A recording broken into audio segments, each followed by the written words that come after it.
Assalamualaikum warahmatullahi wabarakatuh. Kembali lagi bersama saya Muhammad Iqbal dalam pembahasan mengenai berfilsafat ilmu. Di mana dalam kesempatan ini saya akan membahas tentang cara berfilsafat.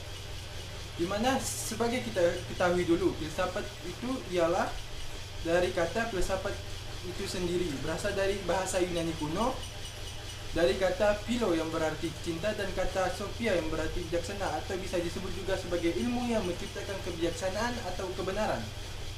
Sedangkan ilmu merupakan pengetahuan yang disusun secara sistematis berdasarkan studi, pengamatan, dan percobaan yang dikaji untuk menentukan hakikat-hakikat dan prinsip. Untuk pembagiannya, di mana saya akan menjelaskan juga ontologi, aksiologi, dan epistemologi. Mana kita masuk ke ontologi. Ontologi adalah merupakan salah satu kajian kefilsafatan yang membahas keberadaan yang suatu bersifat konkret. Kajian ini ingin mendapatkan pengetahuan tentang objek yang dipelajari, membahas apa yang kita ketahui, seberapa jauh kita ingin tahu, atau sesuatu pengkajian yang mengenai teori tentang adab.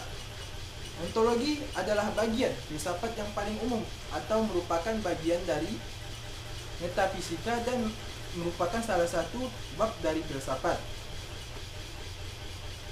Untuk epistemologi ialah merupakan cabang filsafat yang menyelidiki asal, sifat, metode, dan batasan pengetahuan manusia.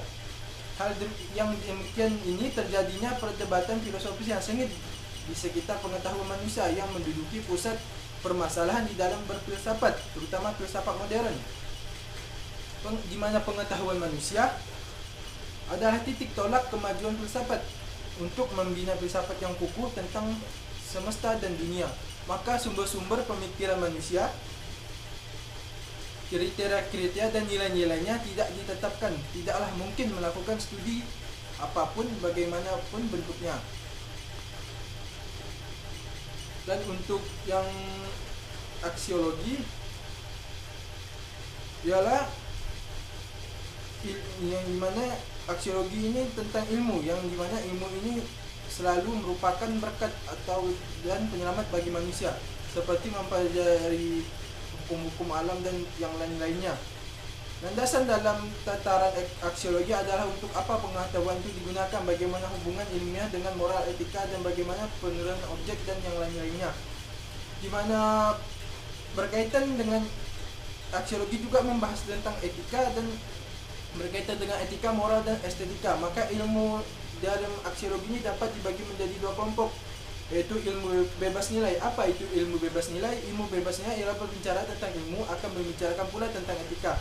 Karena sesungguhnya etika erat hubungan dengan ilmu. Bebas nilai atau tidaknya ilmu merupakan masalah rumit. Dan yang kedua ialah teori tentang nilai. Membicarakan tentang nilai, ada poin yang menjadi pijakan di antara tentang nilai sesuatu tersebut. Nilai perbuatan, nilai situasi, dan nilai kondisi. Segala sesuatu kita beri nilai. Pandangan yang indah akhlak anak terhadap orang tuanya, seperti contoh-contoh yang saya sebutkan tadi. Untuk lebih jelasnya simak video yang saya buat, video animasi yang saya buat. Oke.